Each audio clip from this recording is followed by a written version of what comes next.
What's going on, YouTube?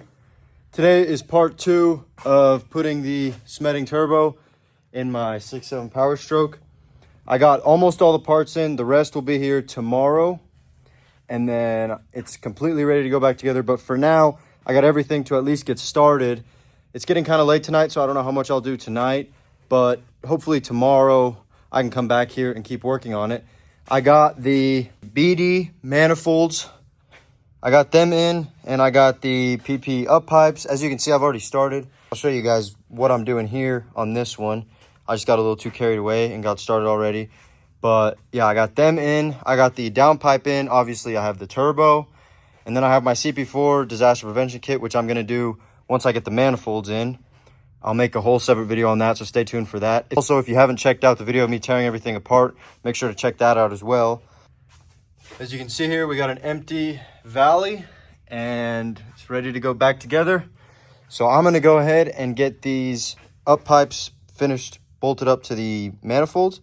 And then I'm going to go ahead and start getting these studs into the block.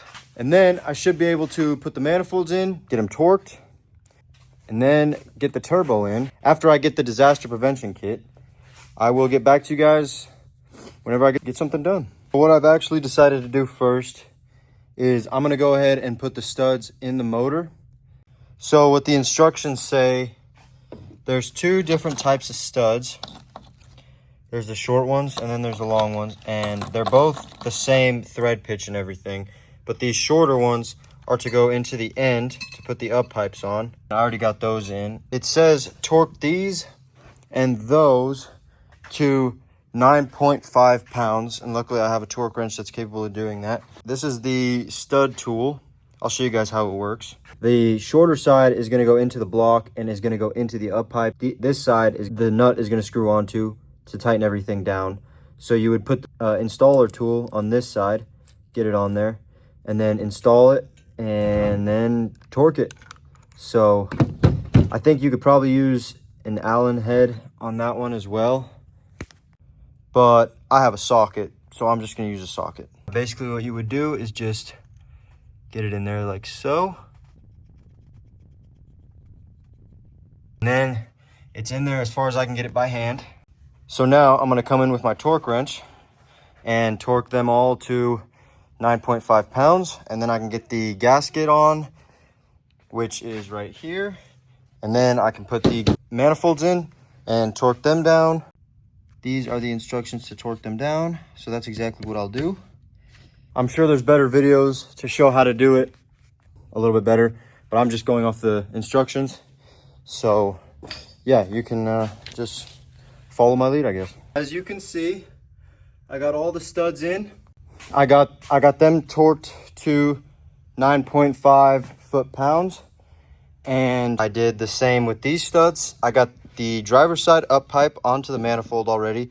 These bolts or nuts are torqued to 12 foot-pounds, and they are a 1/2 inch nut.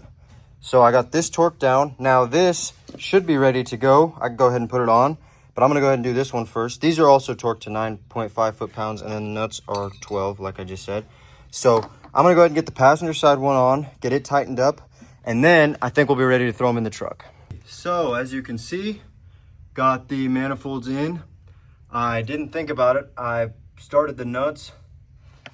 I forgot that these spacers are supposed to go in between the manifold and the nut. So I'm gonna have to take the nuts back off and put the spacer in there, which is no big deal. Luckily, I didn't get them tightened up or anything yet. But it's midnight, so I'm gonna go home. I guess I'll come back tomorrow or whenever I have a chance to, and just keep going where we left off. It's another day. I got the little spacers on top of the nuts, so now it's time to torque those down. And as you guys saw before,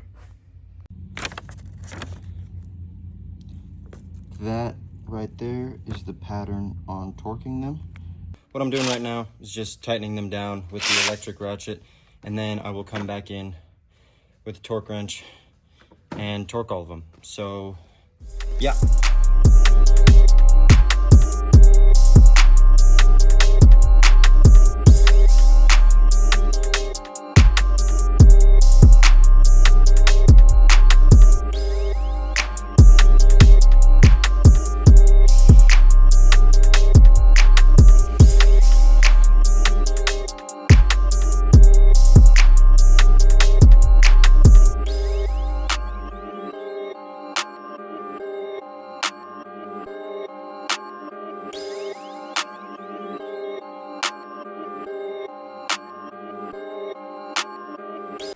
I got all of them torqued. I got the EGR block-off plate back on, and I got all these fuel lines hooked back up with all the bolts where they need to be. One right down there, one right there, all these. Now what I'm gonna do is I'm gonna tighten up all those bolts, the EGR, the fuel lines, all that stuff. And then I'm gonna start working on the downpipe, trying to get it all in and ready to go, and then we'll put the turbo in. So I will get back to you guys whenever I get something done there. I got the downpipe in, got it all tightened up. I got all the V-bands on. I got all these fuel lines tightened up. I cleaned everything that the gasket is gonna touch. I cleaned up around that. So now, if I'm not wrong, I don't think there's anything else that's stopping us from putting in the turbo. So I'm gonna go ahead and get the turbo out, get the bottom of it cleaned up just to make sure, put the gasket on, and then we'll try to get the turbo on. I had a few people tell me to check these O-rings because sometimes they come loose, but just trying to tighten them right now, and I don't think that there is any that are loose. So I think we're ready to throw this thing in, besides checking on the bottom here and wiping all of this off. So I mean, I'm pretty sure it's just oil, but still don't think it hurts anything to wipe it off. My phone died, but I was trying to put it in, and you might have been asking yourselves, David, you know, why haven't you put the heat shields on? Well, I had a friend tell me that I was gonna have to grind some of the manifold off. So I already started doing that, and it's a pretty good chunk. While my phone has been charging, I've been grinding that off, putting a turbo in, you know, seeing if it'll fit, whatnot. And I haven't quite been able to get it to fit yet, but I just grinded some more off. So I'm gonna go ahead and try to put the turbo in again, and we'll see if it fits this time.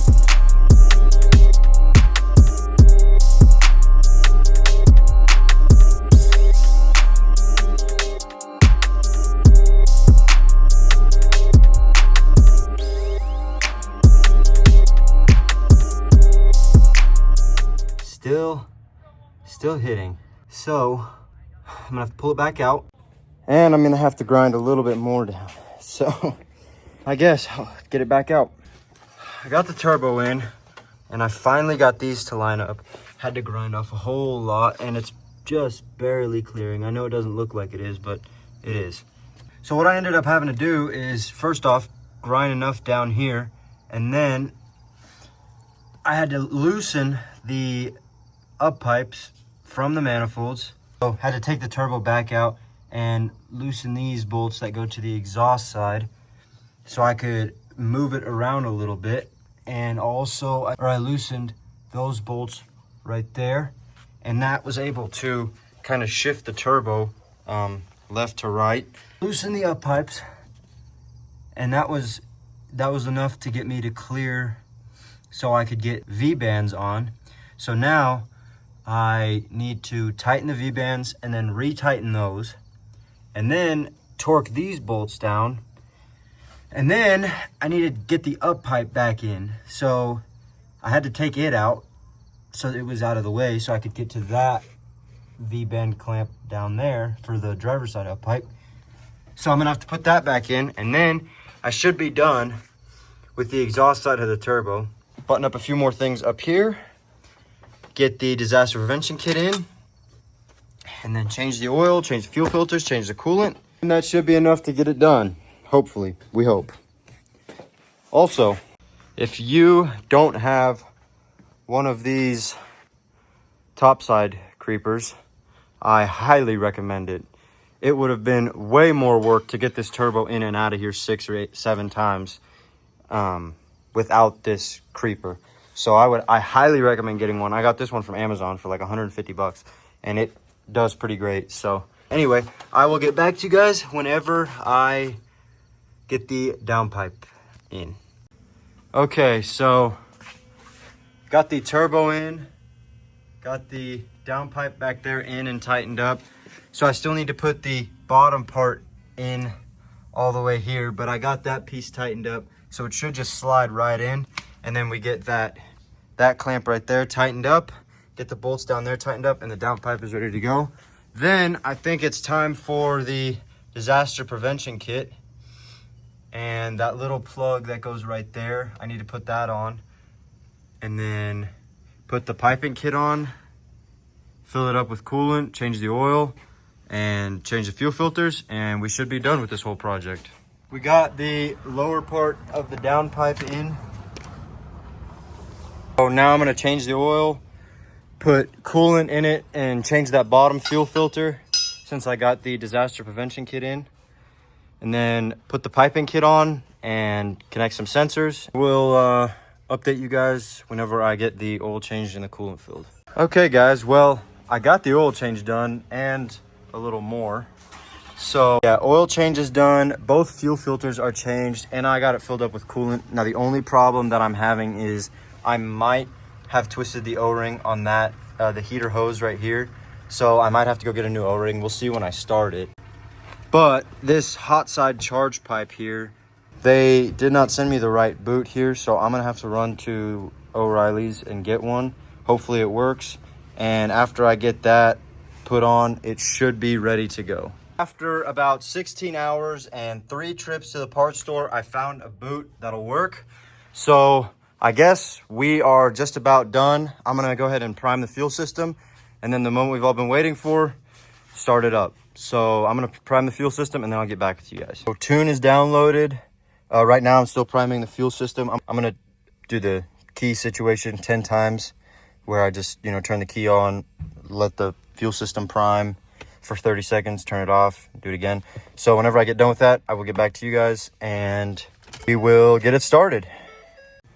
Alrighty guys, I think I got the fuel system primed. So the moment we've all been waiting for, let's get this thing started up.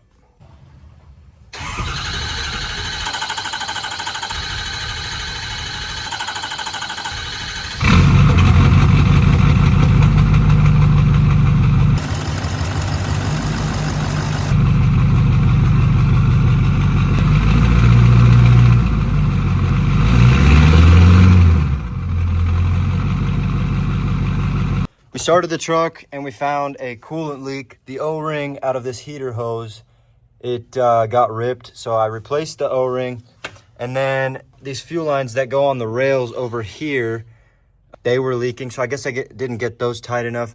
So right now I'm waiting on a friend of mine that has a crow's foot, and I'm gonna go ahead and tighten up those, and then we should be good. I think that was all the leaks that we had. We'll be good to go. Okay guys, so got it done, got it pulled out of the shop. To fix that fuel leak, it was the rails on the other side that I had to take out whenever I did the exhaust manifolds. So I got those tightened up, that fixed the leaks, and it runs amazing right now. I'll get some rolling videos to show you guys, but here's how it sounds.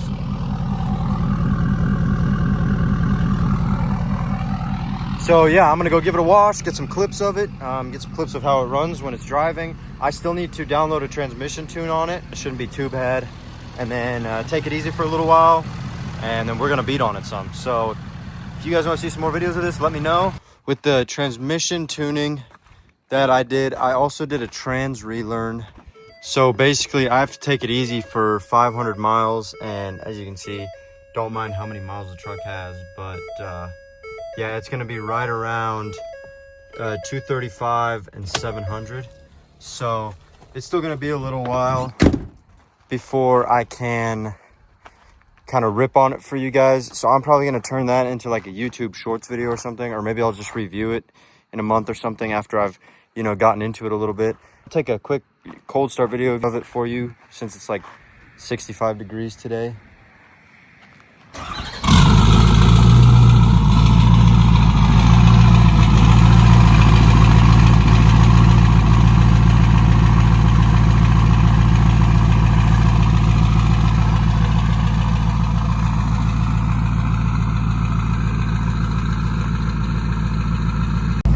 And then I will also try and get a little rolling video for you guys, so that way you can kind of hear what it sounds like when you get on it a little bit. I won't get on it too hard, so I'll get on the road here in a bit and do that for you. Can we just admire how good this thing looks, man? Compared to when I first had it, just a delete and tune. Besides that, it was bone stock. I'll go ahead and put a picture up here somewhere. Compared to that to now, it's just a crazy difference. I cannot believe that's the same truck as this. I'm so incredibly happy with this thing. I also have 24x14 fuel forge that I'm throwing on this thing. I need to take the wheels to a tire shop to get some new tires mounted because I bought them with some bald, terrible 37s. So I have some new tires that I'm gonna throw on them here soon. We'll throw those on and I'll probably turn that into a YouTube Shorts video as well. Yeah, I'm gonna go ahead and get a few rolling clips and I'll put that here.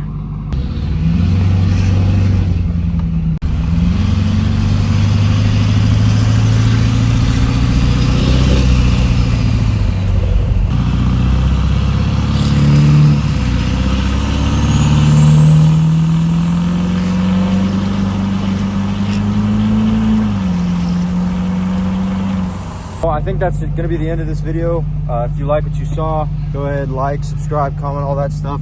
Let me know if there's anything I should have done differently or anything you would have done while you were in there anyway. I know eventually I'm gonna do a 10 mil CP4, but I didn't really want to spend the money on all that right now. I also have a few more things that I'm going to do. I'm gonna do a fast fuel pump for sure, and there's gonna be a few more things. I want to put a cowl hood on it eventually too, paint match some more things, but that'll all be later on. For now, I'm just gonna drive it. Like I said before in the last video, I think, if you're gonna be at Lift Truck Nationals, make sure to come check out the truck. It will be there as long as everything goes to plan.